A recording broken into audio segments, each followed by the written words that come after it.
What is going on, you guys? Welcome back to Down to the Wire. I'm your host, Brian Costa, and today we are back in the basement.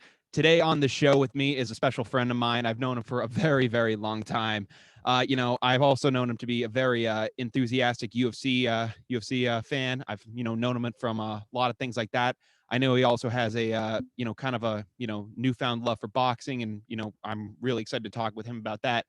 But without further ado, please let me welcome to the show Chase Linsley. Chase, how you doing today, man? Doing great. How you doing, buddy? Chase, I'm really doing well today. The heat's been crazy. I was planning to do this show outside, but I was mentioning to you beforehand, it was just insane out. I know that you were telling me you went for a run, and I'm like, I don't know how you didn't pass out. Oh yeah, the heat definitely gets to me. Like to the point where my ribs start like cramping up a lot quicker than usual. I feel that. No, I mean, I was mentioning too. I've had like just some like severe asthma, just like trying to deal with all this stuff. It's been actually brutal. I mean, you talk about the rain coming in, like, and all this stuff. And of all the days for the sun to come out, it has to be absolutely brutal. Hopefully, the weather starts to get a little bit better soon. But obviously, welcome to the show. I'm very glad to have you on. I was mentioning, your fandom for both UFC and boxing. I was trying to get my buddy Steve Mushorn on the show for this, but unfortunately, there were just some complications there. That would have been a really interesting conversation. I'll have to get you on with him because he's actually kind of he did wrestling in high school, and it would have been kind of interesting to with your with your kind of history in striking and his with grappling. That might have been it would have been a really cool thing to discuss. But first, before we kind of get into anything, why don't you tell the audience a little bit about yourself, kind of about your some stuff like that. As far Just maybe in terms of like fighting and different things like that. How did you kind of in general. I know that you kind of came into boxing a little bit later. Kind of going.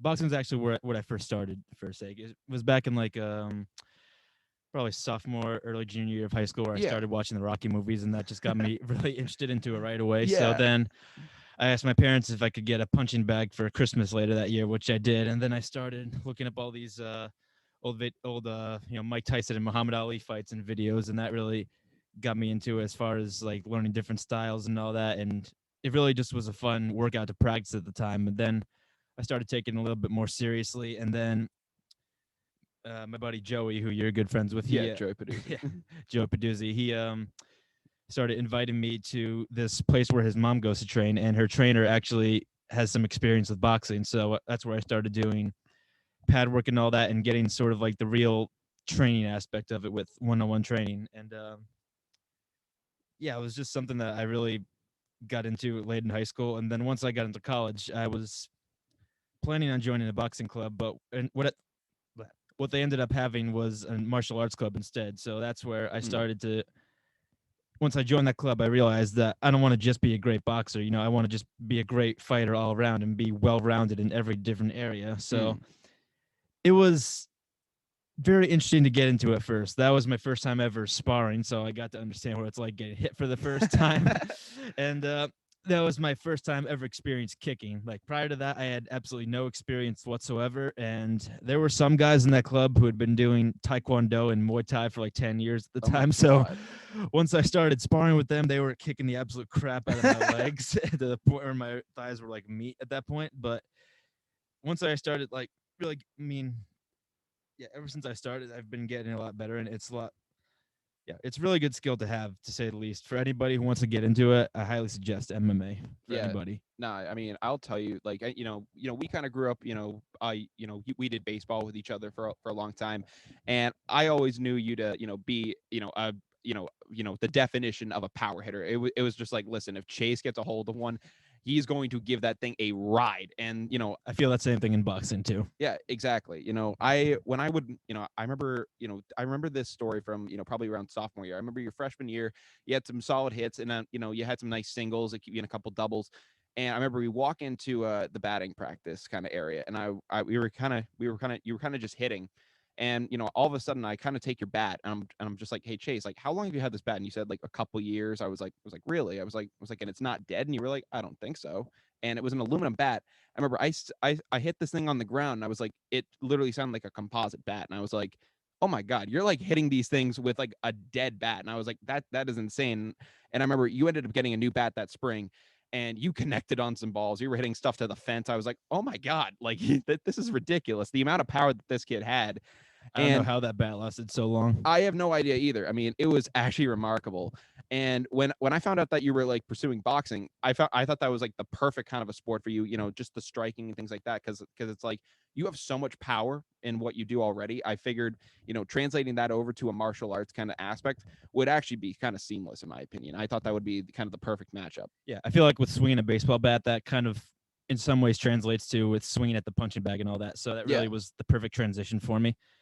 And yeah, since then I've gotten a lot more into going to other gyms to box. Like I went to this place called Camp Get Right in Worcester, where it's like all these other pros that go to train there. I went to train up in Westford with the great boxer Irish Mickey Ward, which I'm still doing right now this summer. And for those of you who don't know, he's famous boxer from back in the early 2000s who they made a movie on, and I highly suggest you watch The Fighter at some point. Yeah, Mickey's a great trainer and a great fighter as well, and that's been some of the best training I've ever got. And what else? You remember our good assistant baseball coach, Joseph McNeil? How could I forget Joseph McNeil? I mean, Joe McNeil, all-time legend at Sutton High School. I mean, you gotta love the guy. Just in general. I mean, that is a name that I haven't heard in a minute. But tell me a little bit about it.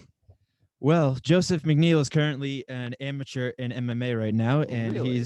he's got a record of 3-0, and he's about to fight for the Vermont lightweight title in September. So he's in the middle of training for that right now. Really? I gotta get the live stream access for this. I really gotta see this fight then. You should see the fight, and you should possibly interview Joe about the fight because he'll have a lot to say. I may have to interview Joe about this fight. Thank you so much for that little tidbit. I'm actually very intrigued about this now. I think I feel kind of obligated to do this.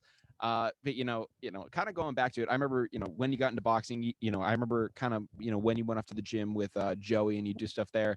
And I remember, it was kind of like a running joke that I was going to say, like, well, if you guys are the two people that box, like, you guys should have a boxing match against each other. And I remember people in the high school that they were trying to say, like, oh, we should make this like very organized thing. We should have undercards. We should get officials. I remember Lucas actually made a flyer for that. Yeah, and sent it to the school. Oh my God, I think I made a very similar thing too. It was like I had like two separate flyers that were made. Like there were a bunch of stuff going around. And meanwhile, like for anyone who doesn't know Joey Peduzzi, we clearly did not factor in weight classes in this type of boxing match whatsoever. I mean, when you think about boxing, the size of the guy does actually matter. Like, yeah, weight differences do really make a huge difference in power. Like I'm like $195 right now, but it wouldn't make sense for me to go against a guy who's like 6'6", 230 pounds, because that's like a mismatch there. Yeah, and the kind of relation to that, Joey was like, what is he? He's like probably at least 45 pounds lighter than me. Yeah, I'd have to say it. And it was just like, all right, like maybe Joey could gain and maybe Chase could lose, but like there'd have to be like some very special recommendations for this. There was like no weight class I was going to be able to legally. And that would be an absolute brutal weight cut for me too. Yeah, no, it would have been absolutely brutal. And like, but the thing is, like for those of you who don't know, like MMA fighters, they go through brutal weight cuts for their weight classes. Like for those of you who don't know, Khabib Nurmagomedov, he fought in the lightweight division, which is at 155 pounds, but he normally weighs like what I weigh in the 190s. So when he's training for a fight, he would have to cut 40 pounds just to make weight. It's insane. I mean, I don't know how he does it or even why he does it, because to cut that much weight seems almost unhealthy for your body. No, it is unhealthy for your body. I'd have to argue. And I mean, frankly, I think Nurmagomedov could fight at 195 and beat some of the guys at 195. He could. I mean, 195 isn't a weight class, but in that area, if it was, well, I think wouldn't that qualify? Would that either be like welterweight or heavyweight? So welterweight's 170, okay. Middleweight's 185, and light heavyweight's 205. You could even fight there. Yeah, no, I'm saying he could fight there. I mean, the skills that Khabib had, that could have applied in, I think, in any weight class. The guy was a monster. But kind of going with it. I mean, what was it kind of like, getting a lot of that training experience? You mentioned a guy like Mickey Ward. Being able to learn stuff from him. What were some things that you didn't expect from boxing? Were there any kind of like tidbits that he gave you that like were really kind of helped you? Yeah, there were like these little factors that he taught me that actually did make a huge difference in terms of balance, like with keeping your elbows tucked in every time when you throw a punch, to keep your body protected, or like whenever you're dipping, throw a body shot, make sure you lean toward your onto one of your thighs and all that. Yeah. And also these tips for if you want to get more power into your jab, how you like pivot your hip inward when you throw the punch. And yeah, with doing all this training, it really taught me that there's more to like boxing works almost every part of your body. Like there's hip rotations into it. There's like a lot of footwork involved, and people don't really understand how much cardio you need to have to be able to do that. Because Yeah. just doing it for a couple rounds, like I don't, for those of you who haven't done it, just doing a couple rounds of work on the heavy bag takes a lot out of you. So to think that these guys in the pros do it for 10 to 12 rounds while getting hit back and still making it all the way through is actually a miracle. Yeah, no, I did karate for about probably I'd say maybe 10 to 12 years of my life. I did from 3rd grade up Like until Taekwondo. It was Kempo karate, which is mostly self-defense based, but I mean, in self-defense you have to learn a lot of, unfortunately along the way there's going to be a lot of getting hit along the way and doing it. There was some striking as well. But in doing so, I ended up getting a 2nd degree black belt. It was quite the accomplishment. I ended up getting it, I think, around my senior year of high school. It was really good at the time. I haven't, done as much of it since. But going off of it, there's a lot of stuff that you have to learn. I mean, there's a lot of striking that goes on with it. That With the MMA aspect, that's like a whole oh nother my level god. on Well, like I was mentioning, you have the amount of skills that you've had with striking. A guy like Steve Mushorn, he's had his experience with wrestling. I've had my experience with karate. You for us to be an MMA fighter, we would have to collectively combine all of the skills that we've learned throughout the years, and we still probably wouldn't be good enough to make it. Because like those guys, they have like 9 black belts and whatever and however with many disciplines, like with Brazilian Jiu-Jitsu or Muay exactly. Thai, whatever you call it. No, it's insane how many disciplines these guys have learned in. I mean, you think of one of the big things that a lot of these striker guys have to learn to do is to develop a ground game, and not too many guys can do it because it's just another crazy discipline that you have to learn. It's insane. Yeah, and like there's so many different things you have to worry about. Like if you focus too much on the striking, then that leaves you open to being taken down. And if you focus too much on, trying to defend takedowns, then that leaves you open for striking. So you're thinking about so many different things at once. And as far as the kicking aspect, where you get kicked in the body or legs or head or whatnot. So there's a lot of different things you have to worry about, and that makes it a very mental sport as well. Mm-hmm. But it's definitely a very mental sport, and I can't wait to talk about some of the stuff on the show with you today. Obviously, we got you in today. It's going to be a very MMA and fighting based episode. Obviously, I wanted to talk with you about the big news of UFC 264. It just took place over the weekend. I ended up watching it here in my basement. Had some friends over who were checking out the fight, and my God, it was very anticlimactic to say the least, and unexpected. No, extremely unexpected, but wow. I mean, shades of Chris Weidman, shades of Anderson Silva. Those were even worse, but this was just as bad to say the least. I mean, it's injury wise they were worse, but I think in terms of how much of an impact this had on the actual fight itself, it's pretty detrimental. I mean, you go into UFC 264, the trilogy. These guys, Dustin Poirier, Conor McGregor have not fought. They didn't even do a fight in between each other to say like, oh, like Poirier went for a title shot, got denied, or McGregor went for this, got denied, or like even one of them won. They immediately went from Poirier McGregor 2 to Poirier McGregor 3, and I was like, okay, the stakes are going to be really high here because McGregor's kind of been on a bit of a losing spell lately. I know that I know he beat a bit of an inactive spell, so to speak. Yeah, inactivity, and in my opinion, he really hasn't been the same guy since the Mayweather boxing match. I know he beat Cowboy Cerrone to a pulp. I know he's had success like that. But you just think of the Khabib fight, you think of Poirier too, and just other fights along the way, and he unfortunately he's kind of had a little bit of a bad kind of track record as of late. Right, and I think the Mayweather fight was like the beginning of that downfall, so to speak. Like before that, he was like the biggest star in MMA at all. Like he was the first guy to hold 2 belts in 2 divisions at the same time, first simultaneous champion. Like he was number 1 pound for pound in the world. And then once he earned all that success and all that money, it like got to his head. And then he's like, oh, I want to go fight Floyd Mayweather and just make the biggest pay-per-view of all time, which he did. Yeah, no, granted.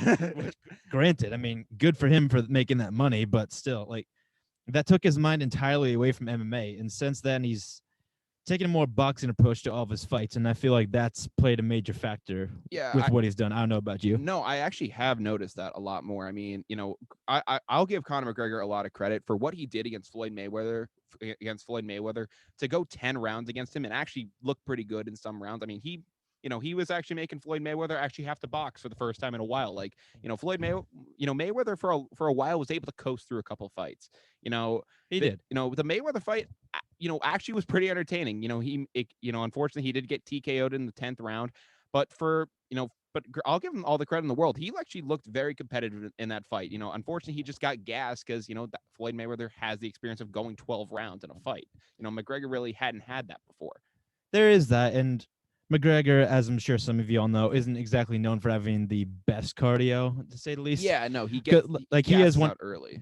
Because he has absolutely tremendous power in his hands, but for him to generate that kind of power does take a lot of energy. So I don't know if it's so much that he has bad cardio. It's just with the way he manages his cardio that really gets to him in fights sometimes. Yeah, no. I mean, I saw like a certain thing. I was watching an episode from Joe Rogan. It was like talking about like why this guy gasses so early, and they were saying that like they were saying like some guys are like sometimes their muscles are like built to fire at like a quicker pace and can take on like more oxygen. And I guess they said like the type of a guy that Connor is, his muscles like they can fire really quickly, but they gas out kind of like fast, and that's why McGregor has a lot of those first round stoppages, second round stoppages. Just the way he's built. Exactly. That's just kind of the guy that he is and was able to, be for so long.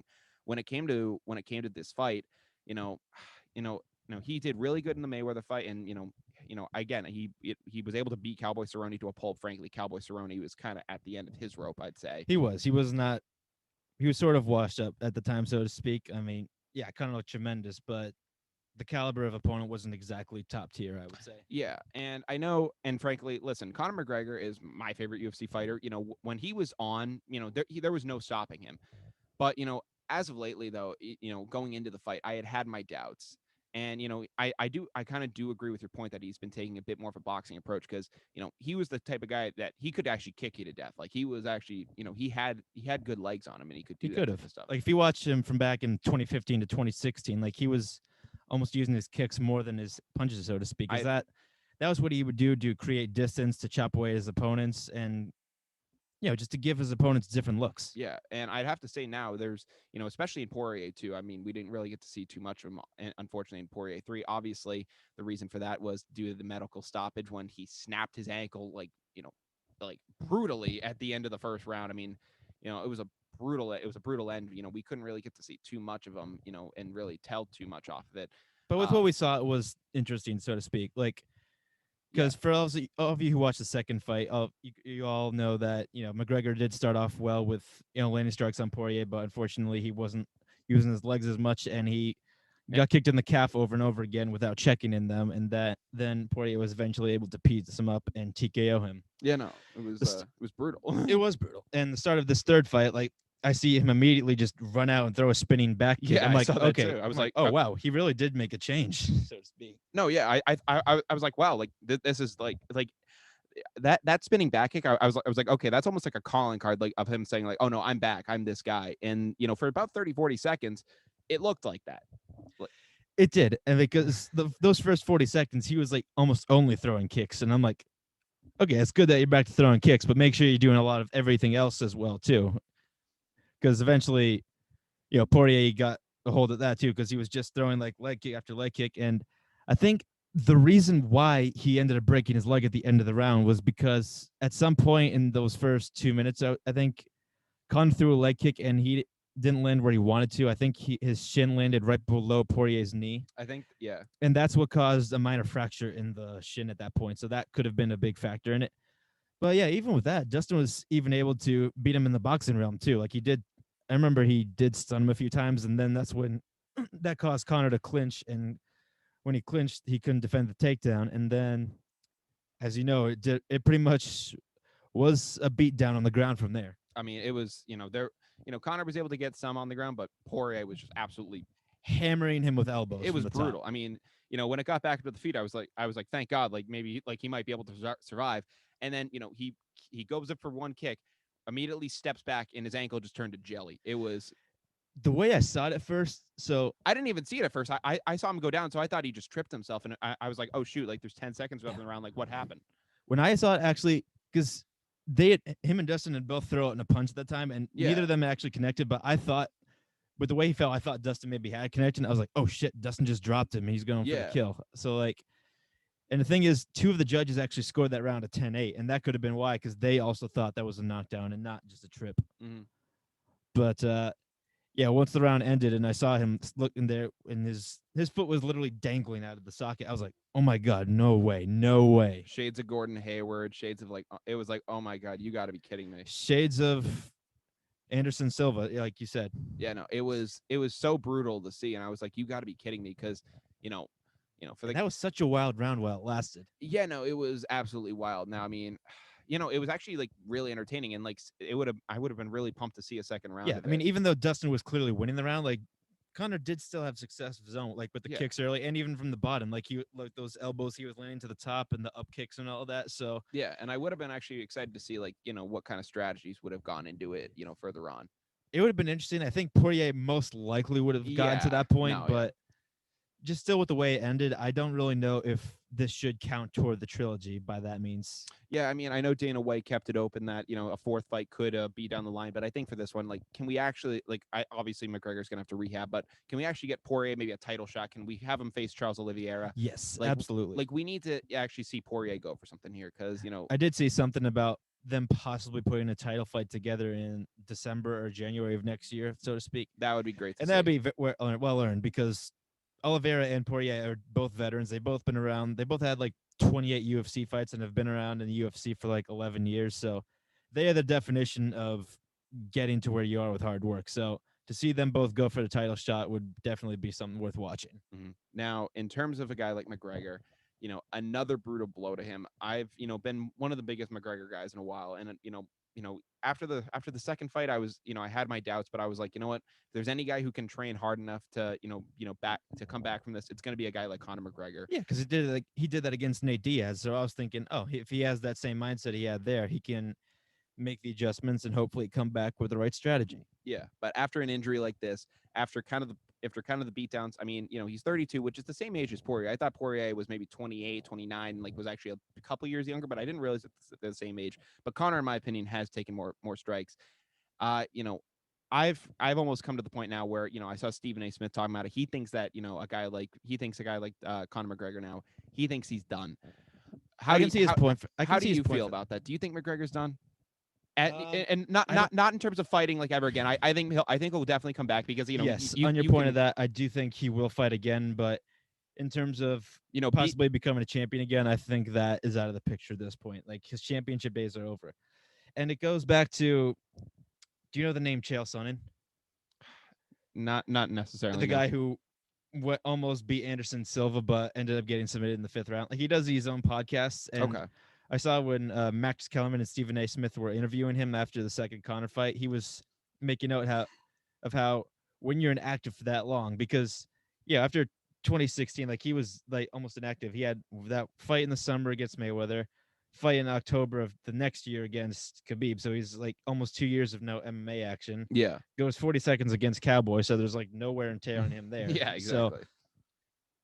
So at that point he barely had any time. And when you're inactive that long, like that really affects your ability to take a punch. I mean, obviously it's good to not be involved in as many wars, because I followed Dustin and he's been involved in like a lot of like 5-round wars where he's against Max Holloway, Justin Gaethje, Dan Hooker. I mean, you name it. He's super fun to watch. And then you see guys too who almost had like no wait time. You think of a guy like Kamaru Usman. He fought in February. I was looking it up because I remember it was super recent.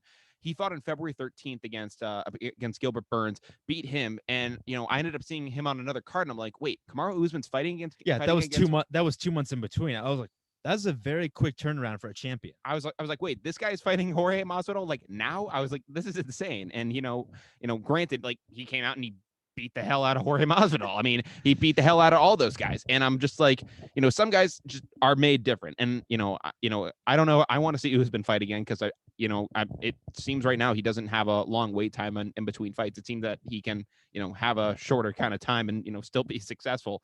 But I'm just trying to figure out.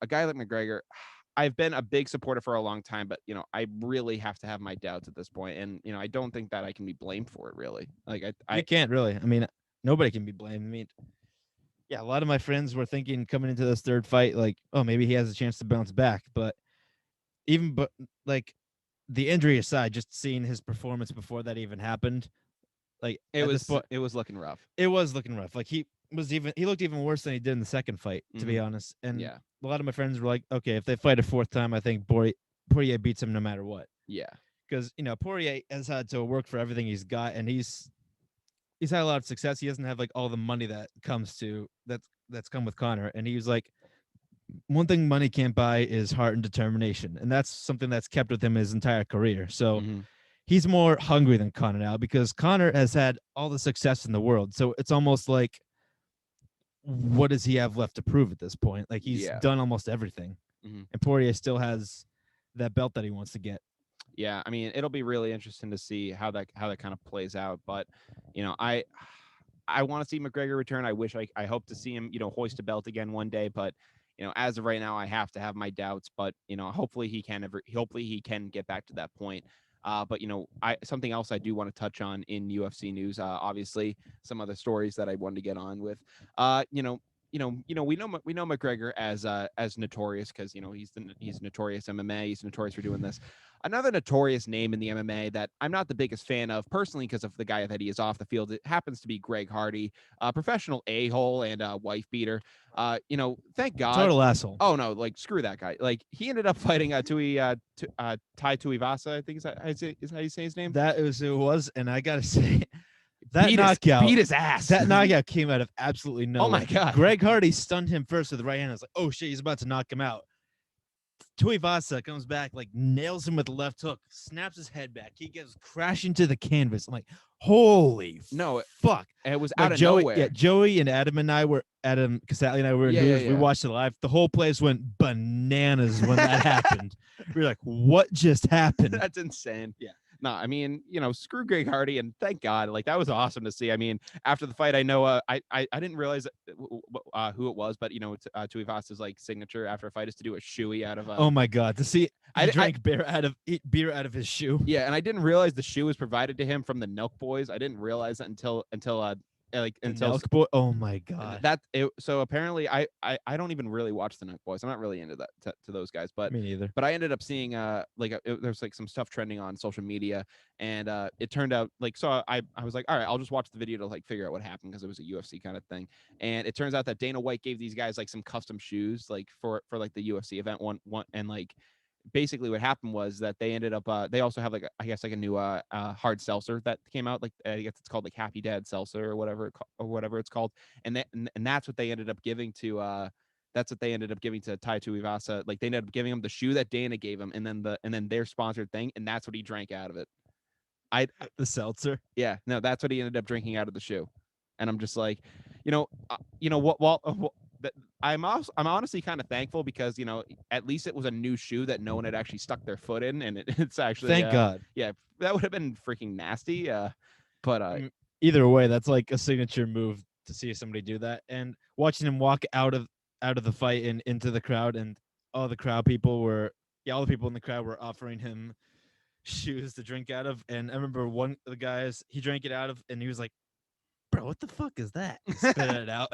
Yeah, no, I mean, I was seeing some stuff about Dana White, like saying that like another COVID shutdown could be going down, could be going down across like certain things, but the UFC won't shut down. And I'm just like, Dana, your athletes are drinking out of shoes again. Like, I'm sorry, like I don't think that COVID's gonna be able to impact you like this. I mean, listen, knock on wood. I will say that straight up right now, but they're drinking out of shoes, Dana. Like, come on, like this is exactly like we're back, like we're fully back. But that was crazy to see. Another storyline I wanted to get on is a guy who's quickly become one of my favorite fighters across the UFC. Sean Sugar O'Malley. Sugar Sean. I am really starting to love this guy. He is when I saw this guy originally going into his fight, I forget what fight card I originally saw him on. I think it was that like a year ago or so? It was his last fight. So I don't know. I don't know. Oh yeah, that was the Stipe versus Ngannou card. That's what it was. He was on that card. I was trying to remember which one. And I remember seeing him on that card, And I remember just seeing like a picture of this guy with like a rainbow afro. I was like, oh my God, I want this guy to lose so bad. I want this 6'9" lookalike to go down hard. Yeah, I hate it. I hate his look. I will give you. I was like, this guy needs to get punched in the face. And then I actually heard him talk on because Pat McAfee, famous, notable NFL punter, had him on his show, and he started interviewing him. I'm just like, oh, this guy's actually dope. Like he actually he's self-aware. Like he's not like, I mean, like trust me, like he's a UFC fighter, so like he's gonna be like, all right, I'm gonna kick your ass. I'm gonna beat the hell out of like whoever tries to go against me. But he's actually like a pretty like respectable guy. Like I actually kind of like him. Like he's actually pretty funny. And he ended up fighting a guy. I didn't realize it at the time, but I'm trying to figure out how you say his name. It was like Chris Montino. He's from Milford, Mass. Yeah, actually. I didn't realize that, and I was like, oh my God, like I was like, I still like Sugar Sean in this fight, but respect the local guy. And I didn't realize this until it happened because I wasn't paying too much attention to the fight cards. Chris Mutino took this fight on 11 days notice because 12 days notice. And funny thing is, I actually sparred with Chris at Coach Joe's gym last year in Worcester. Really? I have actually a 60-second clip I'll send to you later, but yeah, this is before he had the green hair. Yeah. I mean, what was that kind of like? I mean, sparring with a guy like him. It was interesting. So like nobody had really known him at the time. So and he was in the middle of like training for a fight, which obviously didn't happen because of COVID. But so pushed back. But it was interesting. He was obviously taking it light on me and like helping me with working on my skills at the time. But it was interesting to spar with a guy who was experienced at the time. I mean, but seeing him against Sean O'Malley on 12 days notice to show what he did. I mean, what a chin that guy has. No, I mean he has a hell of a chin. I mean, for those of you who didn't watch the fight, this guy he got hit like 250 times in the face over 3 minutes. I mean, over 3 rounds, 15 minutes, and if he got hit over 3 minutes, he'd be dead. Just saying. No, but I mean, this guy just 8 punches to the face. I mean, Joe Rogan said it best. His face looked like roadkill. And I mean, listen, not the best look for the brand of local Massachusetts guys, but at the same time, you got to commend him. I mean, I didn't expect to take all that punishment and still come forward and land shots of his own at the time. I mean, most guys would have O'Malley's last opponent. He like got knocked out twice in the fight because of that, and this guy he stood through the whole thing. No, I mean I will give him the utmost respect. I think that give this guy enough notice with a fight, he might be able to actually win some stuff. And the fact that was his first UFC fight, and he got the fight of the night bonus and won $75,000 on top of that, like. That's huge for your UFC debut, and I think Dana will be giving him a 4-fight contract because of that. I hope he does. I mean, frankly, the guy deserved it. To go in there and battle like that, you can't just like that takes against a top-ranked opponent like that. No, I mean, it takes a lot of balls. I will not discount that because like that took a lot of courage to get in there and fight for it.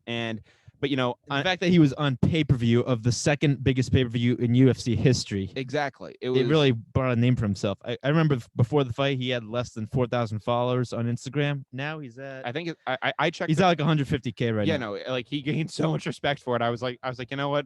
All props off to you, man. And I hope the best. I remember Daniel Cormier. You know him? Yeah, of course. Yeah, he went up to him. He's like, the toughest son of a bitch on the planet. Yeah, no, I mean, he literally took so much punishment, and I commend him. Obviously, O'Malley, did the job, finished him there. Oh, O'Malley looked phenomenal, regardless.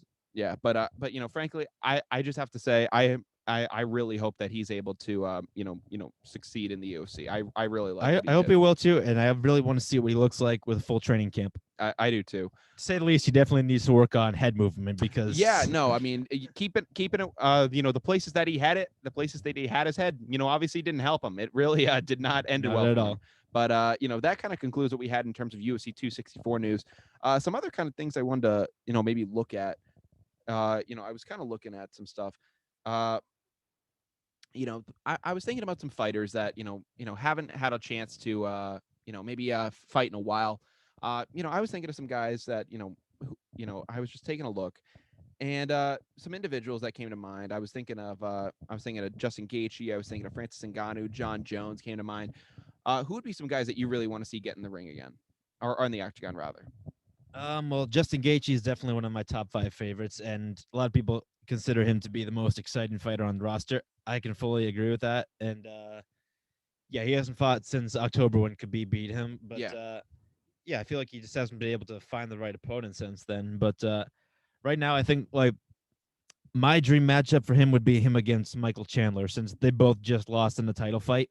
So that would be the perfect matchup, and I would suggest having that on as the co-main event to Oliveira versus Poirier. That would be awesome to see. I would actually, I would pay so much for that I would card. pay That for that card. no, Honestly, I mean, I kind of say a lot on the show that maybe I don't pay for some cards, but I would pay for that card. That'd be a very interesting fight to see.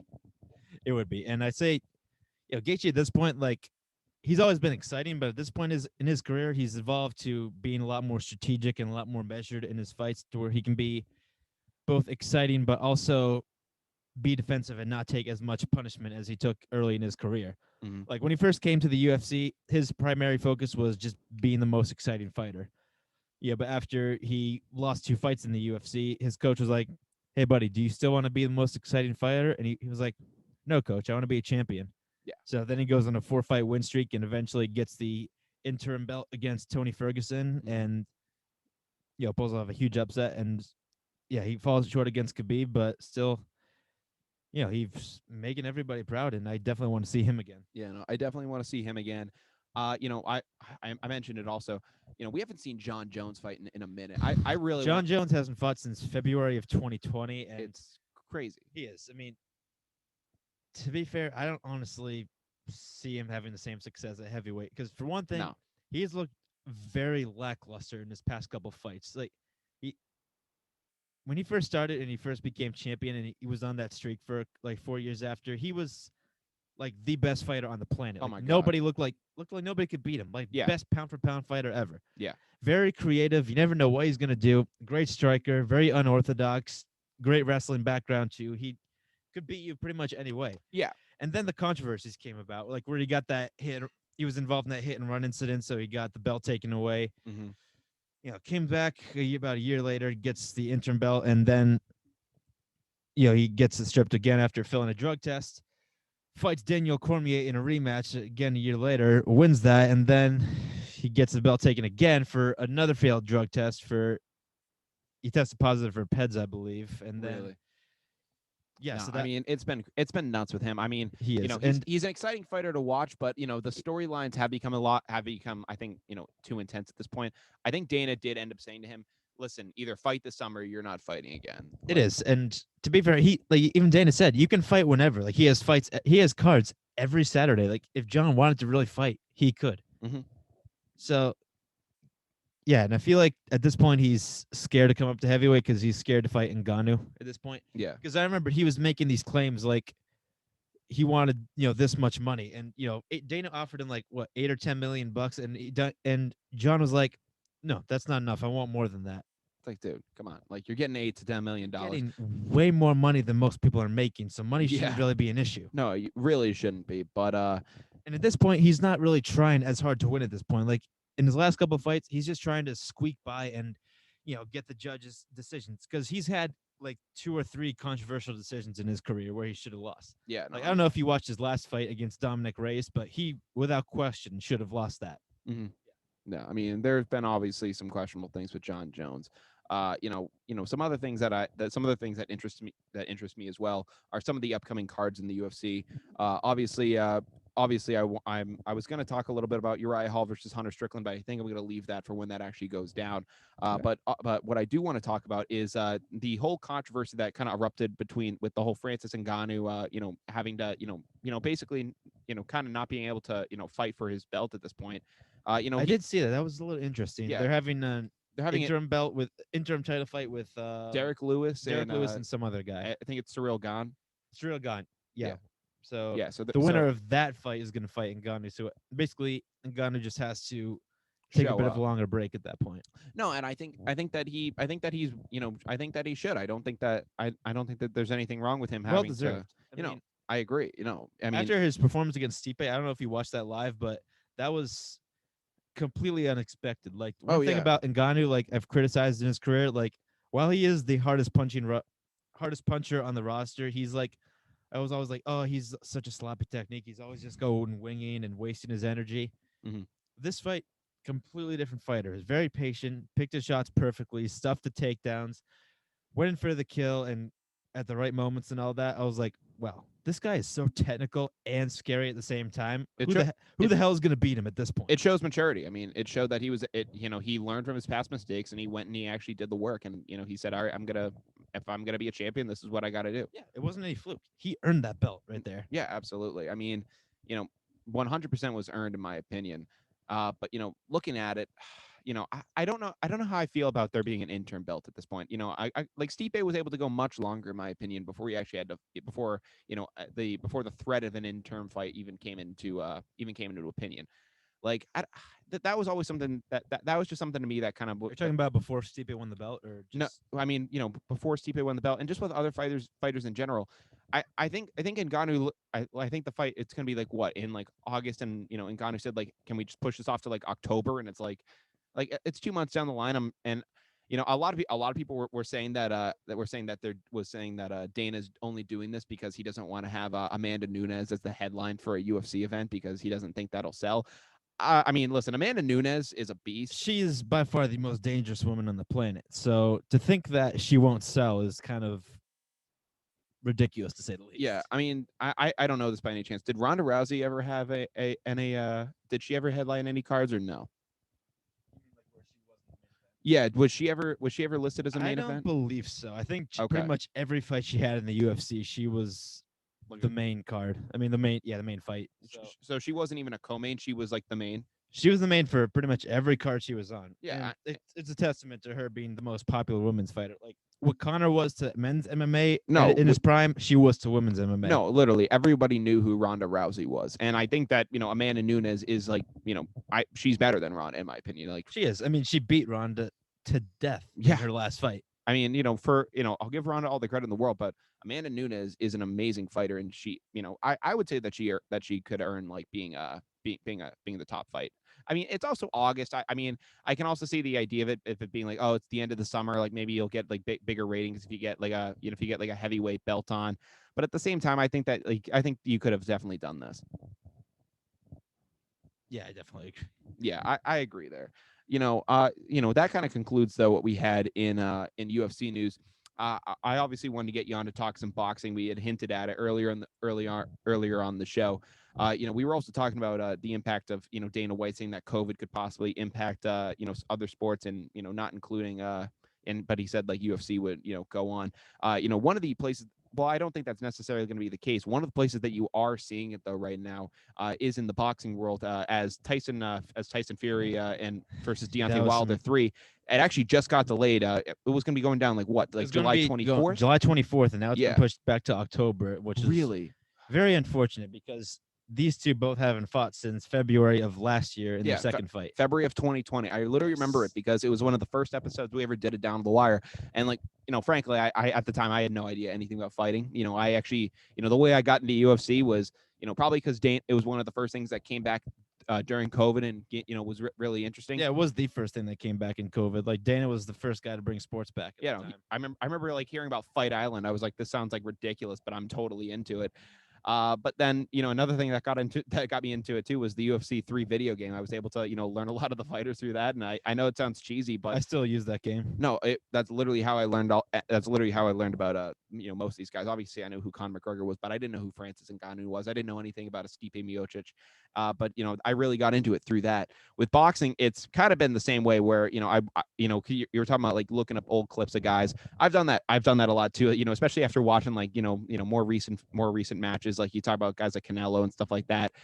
I would watch old clips of fights and, just watching it was like actually really intriguing to see.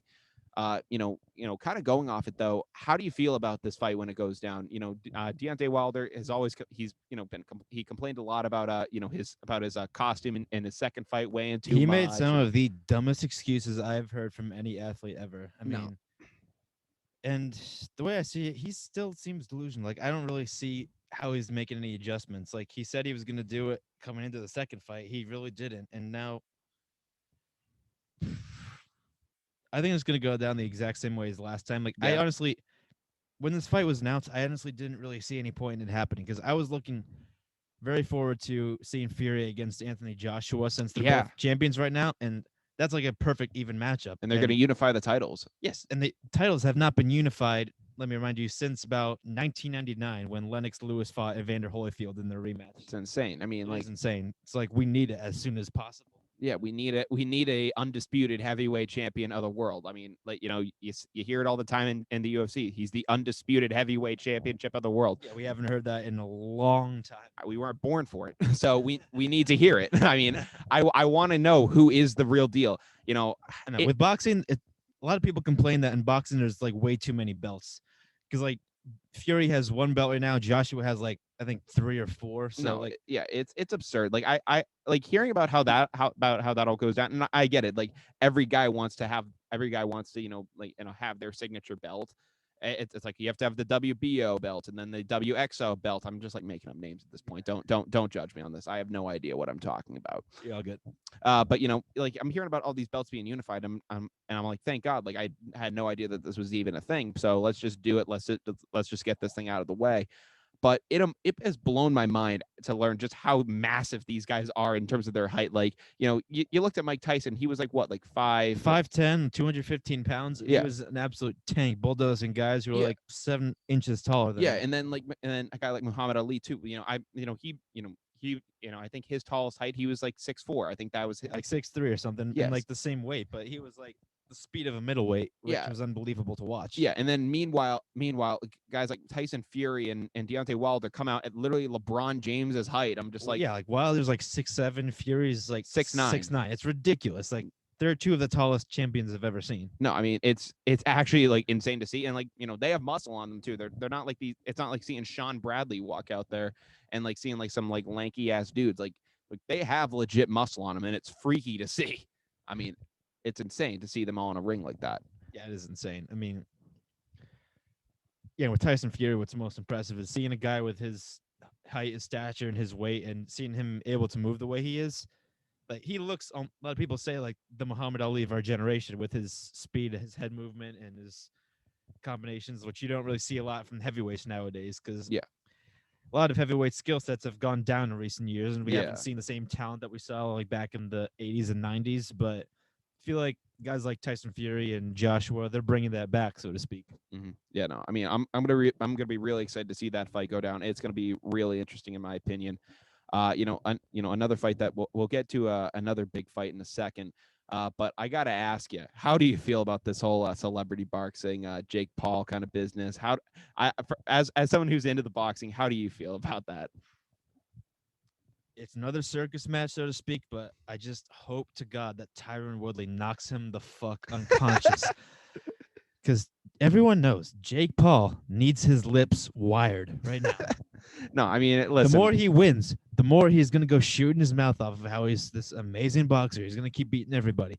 He's beaten a YouTuber, a retired NBA player, and an MMA fighter who literally only wrestles and doesn't know a thing about boxing. Of all the MMA fighters, Ben Askren was literally like the perfect. He was literally the dream candidate to say like, oh, this guy fought in the UFC, and it's like, have you ever heard Ben Askren talk? He literally would brag about not needing to strike guys to win fights. He literally said, he's like, I never trained a day in my life about striking. You literally got that guy to compete, and And it shows watching that guy fight. I mean, he's always just looking to take you down the first time he gets out into the octagon. No, and finally now we're gonna get to see Jake Paul against a guy who can legitimately strike in Tyronn Woodley, former welterweight champion. One of the hardest punchers in the welterweight division. I mean, granted, he has gone on a downward slope recently. I mean, he recently got released from the UFC after a 4-fight losing streak. I mean, but at the same time, I will say the guy's 39 years old. He is older at this point in his career, but he's going into this fight. I mean, I gotta feel good about this guy. I have to feel good about Woodley, I because do feel good about it, but I hope to God that they're not paying him to take a dive. yeah, I hope so too, because I can't afford to see that again. Like Nobody can. No, it's gonna be too grueling to see. But going off of that. But the thing is, the one thing about Woodley, you got to make sure that he doesn't get gun shy at this point, because that's one thing that people have criticized a lot in his career, is that sometimes like he's got crazy power, but he can be too one-dimensional at times. Like he's always was waiting to land that one perfect right hand shot and not being active enough. Yeah. And in recent fights, was his downfall. Like he lost 3 fights in a row because he was just getting mauled and pressured and not being active enough. His last fight, he actually did become a lot more aggressive and hurt the guy a lot, but he just got caught himself. So Yeah. we just got to see if he can, make the right adjustments to this point, which I think he will. And seeing him fight at a higher, more natural weight for him will definitely serve to his benefit. I agree. I really hope he kicks his ass. I would love to see it. But going off of it though, I didn't watch it when it was going down, but I guess they actually just held their fight press conference. To promote the fight. I think it's going down. I think August 27th is the date for it. But Jake Paul was there. He had his like weird ass robot in the background with him. I have no He idea. had a robot with him? Yeah, I mean it's a guy in a costume, I have to assume, but it's like this like 12-foot tall, like, quote unquote robot. It's called like, I forget, it's just called like the Jake Paul bot, and it's like this like weird, it's like this mascot that he has behind him all the time. Like that thing was on stage with him. And Jake Paul originally comes out and he starts giving this boisterous speech and he's like saying stuff like, for the longest time, like Tyronn Woodley was this all-time great, but he's no longer this anymore. And I'm going to beat his head off the canvas, and I'm going to be the reigning champion. And it literally sounded like the most scripted thing I've ever. I mean, you were talking about like, like watching the Rocky movies and stuff like that. This sounded way too scripted for even stuff like that. Like it, everything he says is scripted. It sounded like the most cheesy thing of all time. And typically, most guys would Jake Paul actually had some legit matchup against guys like Nate Robinson, and maybe they didn't even respond or do stuff like that. But I think this, and Paul ended up saying, I looked into his eyes and I saw fear, and I saw that he's a man who's scared of facing me. And Tyronn Woodley did not even react to that. He was just like, no, I'm gonna beat your ass. And then afterwards, Jake Paul, and he starts to end up like stuttering, and isn't really as you start to hear a little bit of nervousness creep into his voice, and he starts saying, well, yeah, but I'm going to dribble your head off the canvas, man. Shoot. Yeah, no, it's going to be really bad for you. And Tyronn's like, do you hear yourself right now? You do not sound confident at all. Like, have you ever done a fight press conference? And he's like literally telling him off on stage. He was saying, you do not know a thing about tails. Like and he's like, yeah, because Tyronn's been in that situation. Exactly. And he was just saying like, you have no confidence right now. And Tyronn's like, I'm going to kill this guy in the ring.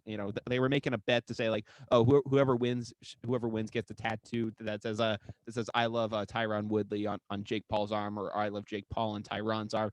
And I guess they did accept that, so that'll actually be kind of like a funny little bet to see kind of play off. But I really hope Tyronn bludgeons Jake Paul. We're all rooting for that guy, to say the least. No, I am too. I mean, but if he loses, that's gonna even gain Jake even more confidence, and he's gonna just keep bragging him even more and more and more, and we're gonna be like, oh god.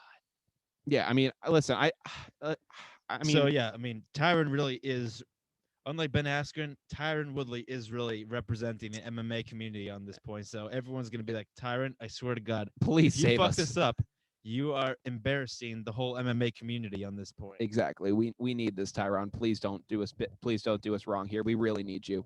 But going off of that, Tyronn was, I guess he came out, I saw an ESPN article, and he was saying that he hopes that this fight, maybe could propel him into a new career in boxing. I don't know if it would be necessary celebrity boxing. For Woodley? Yeah, Woodley was saying this, and he was saying like, if he was able to beat a guy like Jake Paul and do it soundly, and not really have any competition about it, maybe a guy at his age, maybe the kicking, the whole ground game, and everything like that, it's kind of maybe a little too much for him at this point. He thinks that maybe he could, be successful as just a pure striker. The defense obviously will, have an impact. But I guess he's training with Floyd Money Mayweather. He's actually, putting in the work to become a legit boxer. If that's the case, then that's exactly what he needs to be doing for that. Yeah. Do you think Tyronn Woodley could have success in the boxing game?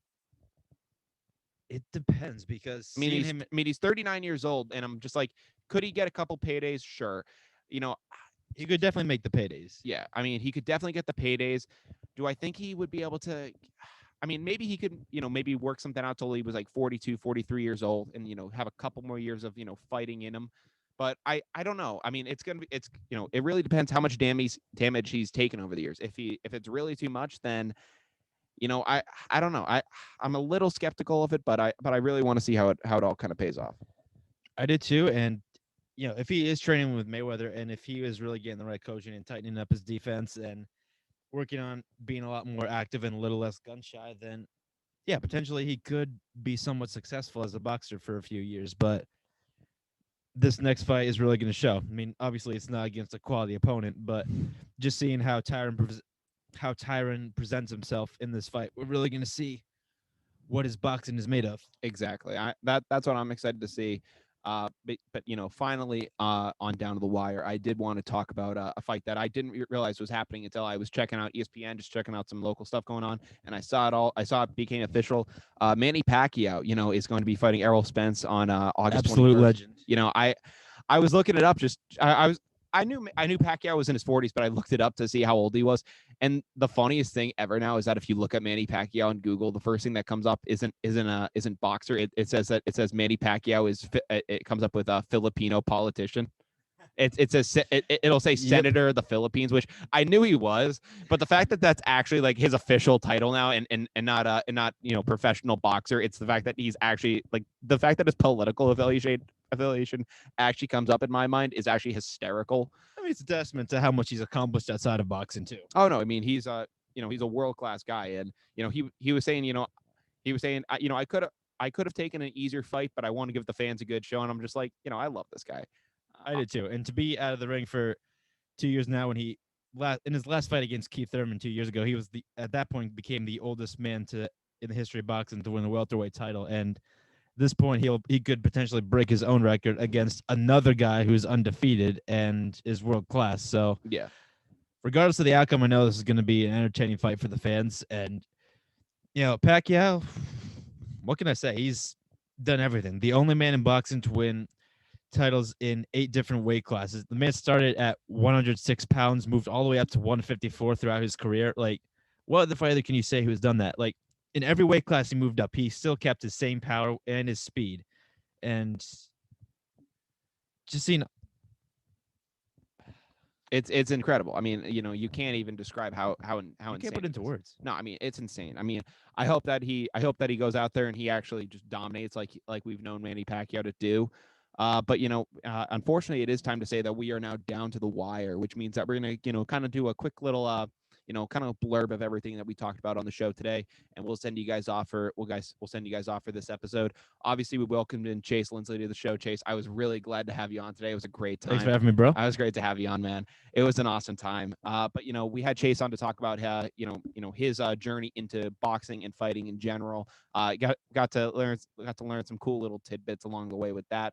That was awesome to do. And then when we ended up getting into UFC news, we ended up talking about UFC 264 with Conor McGregor unfortunately breaking his leg in the final seconds of the first round against his matchup against Dustin Poirier in the trilogy. We talked about the impact that'll have on Conor McGregor going forward and his total legacy. We talked about former NFL standout and professional douchebag Greg Hardy getting his absolute shit rocked against. Whoop, whoop. I was pumped to see it, and against by Tai Tuivasa in event, and having Tuivasa do a shoey, but in part from the Nelk boys. That was awesome to see. Great for the brand. We got to see Sugar Sean O'Malley absolutely dominate, the face of Chris Mutino. Respect to Mutino for going out there on 12 days. Heart of a lion, Chris. Heart of a lion. I hope that he goes out there, and I hope give this guy enough time, and I think he'll dominate. But then we also got to talk about Ciryl Gane versus Derek Lewis and the impacts that'll have for the heavyweight title. We got to talk about some notable fighters that we want to see return to the octagon, as well as Dana White fearing another COVID shutdown. We got to talk about the COVID shutdown, about COVID shutting down Wilder versus Fury 3, which was going to take place later this month, now being rescheduled to October. We talked about Jake Paul's, celebrity boxing match against Tyronn Woodley and the implications that'll have. And we wrapped things up talking about Manny Pacquiao versus Errol Spence Jr. taking place on August 21st. It was a great episode. Really glad to talk some fighting with Chase here. It was a great time. Can't wait to do it. Can't wait to have you back on, man. Especially, maybe I can get you back on after the Jake Paul fight, after some other big fights like that. All in all, though, it was a great time. But from Down to the Wire, I'm Brian Costa. And I'm Chase Linsley. We hope you have a great time. Thanks Take for care. tuning in.